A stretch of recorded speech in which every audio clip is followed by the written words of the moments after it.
The human body is a complex and wondrous living machine. Like any machine, our bodies are composed of smaller parts that work together. The various tasks that are performed each day, such as breathing, eating and digesting food, and the movement of our blood, are performed by specialized structures known as organs. Examples of organs include the lungs, stomach, heart, and brain. All of these organs and other body parts like our skin and muscles are made of smaller living units called cells. Our lungs are a good example of how many cells work together to perform a specialized task. The cells in our lungs work together to allow us to take in oxygen from the air and get rid of waste products such as carbon dioxide. Our lungs are composed of many millions of cells working together to accomplish this task. Cancer is the result of a long process that begins when one of the cells in an organ or tissue becomes damaged or altered in a way that causes it to break free from the normal controls that allow our cells to work together in harmony. A group of misbehaving cells can cause the same kinds of problems in a body that a defective part would cause in any other type of machine. A normal cell will divide only when it receives a chemical signal telling it to do so. These signals are interpreted in the nucleus, and the cells reproduce their genetic information and divide into two identical daughter cells through a process called mitosis. Cancer cells do not obey this rule and will divide even if they do not receive appropriate signals. In addition to the signals that normal cells receive telling them to divide, they are also told when to stop dividing. This prevents too many cells from being made. In fact, the cell division process is a highly ordered process. This is a critical issue in cancer because cancer cells do not obey or require normal signals for division. This can lead to the formation of a mass of cells that piles up and may form a tumor. Also different from normal cells is the ability of cancer cells to continue dividing indefinitely.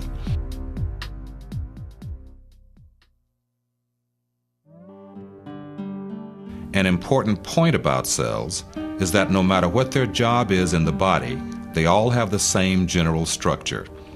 The cells that make up our lungs, heart, or brain are all similar in their overall appearance, even though their jobs are quite different. Just as the organs that they form are made of smaller structures, cells themselves are composed of smaller parts that help them perform their jobs. These smaller structures are called organelles. Of particular importance in cancer is the organelle known as the nucleus. The nucleus can be thought of as the brains of a cell.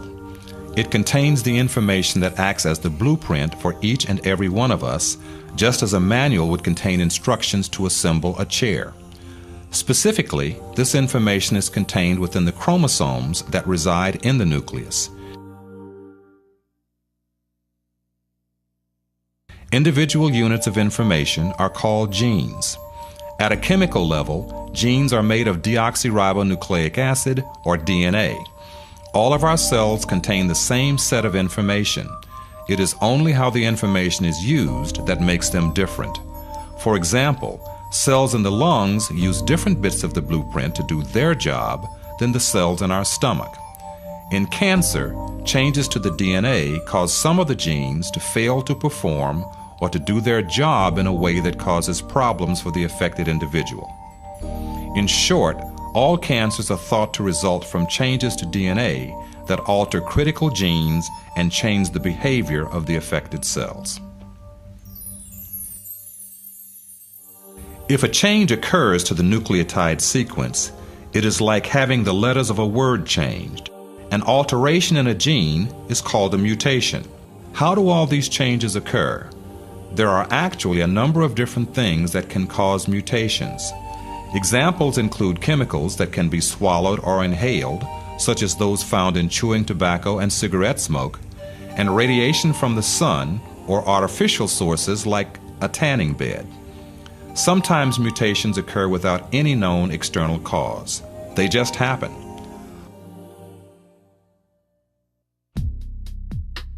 Certain genes make products that lead cells to reproduce. This would be equivalent to the gasoline system in cars.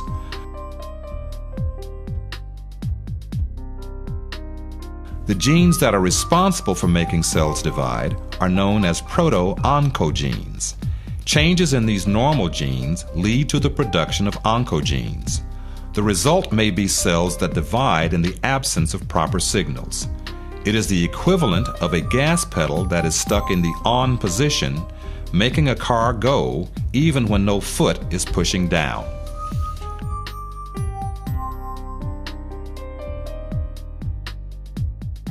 Genes whose products function as the equivalent of cellular brakes also exist. As a group, these genes are known as tumor suppressors. Humans have 2 copies of each gene, one inherited from each parent. If a single copy of a tumor suppressor is damaged, the other copy is usually able to stop the cell from behaving abnormally. This would be like losing either the front or rear brakes of a car. The car may be damaged, but would still be able to stop. But if the second set of brakes is damaged as well, the car would not be able to stop, just as the cell would not be able to stop dividing if both copies of the tumor suppressor genes are damaged.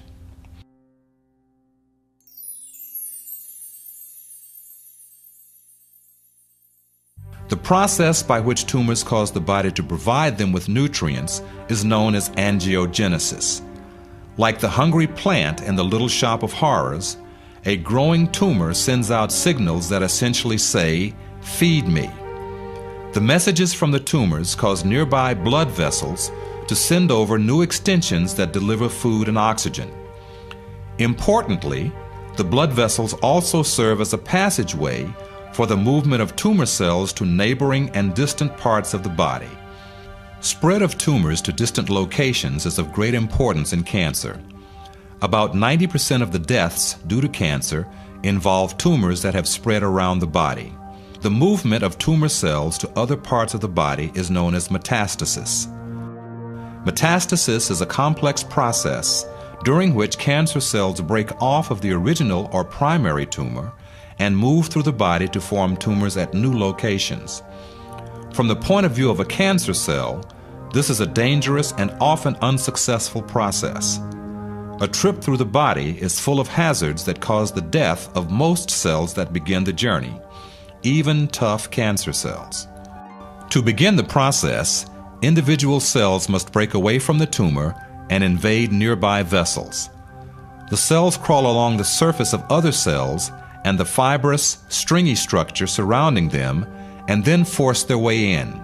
Shown here is the invasion of the blood supply.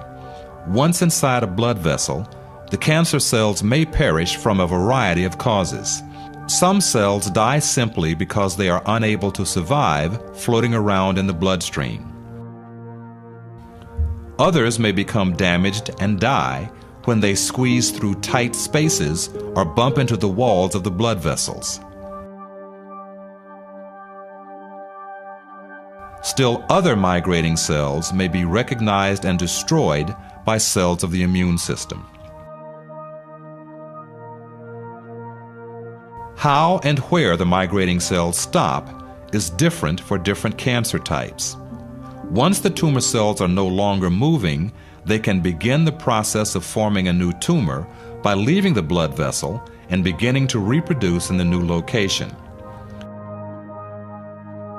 This does not always occur, and cells that have made it this far may still die or fail to divide. If the new environment is suitable, the newly arrived cell will begin to grow and a new tumor will develop.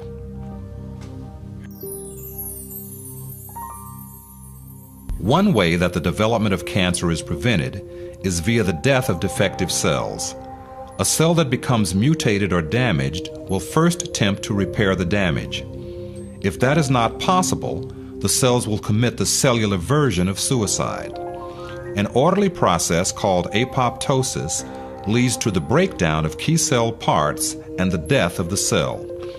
Cancer cells lose this critical capability and will continue to divide. This can lead to the accumulation of cells that can become more and more abnormal.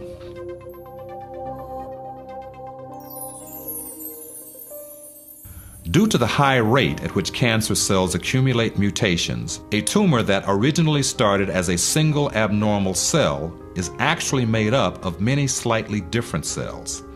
They are all cancer cells and are similar to each other, but they may not all have the same sensitivity to any particular cancer drug or treatment. When this mixed bag of cells is exposed to a drug, most of the cells will probably die.